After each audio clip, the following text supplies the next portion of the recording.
আসসালামু আলাইকুম। গরিব মানুষের বাড়িঘর, কিন্তু আশা আছে যদি আল্লাহ পাক পূরণ করেন কোনো দিন।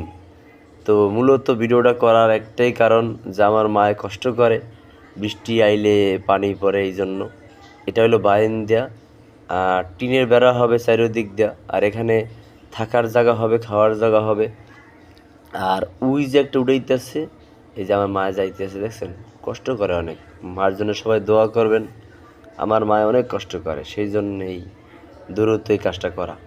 ওই যে ওরসা দেখছেন, ওরসা এই যে এখানে পাক করা হবে, আর এই যে বারিন্দায় ঘুমানো হবে, আর এবং খাওয়ার একটা জায়গা হবে। এই যে আমার বাড়ির পিছনের আর কি সাইড, মানে বাগান। এই তো সবাই দোয়া করবেন আমার মার জন্য, মায়ের যেন আল্লাহ পাক সুস্থ শরীরে রাখে আমার মায়ের।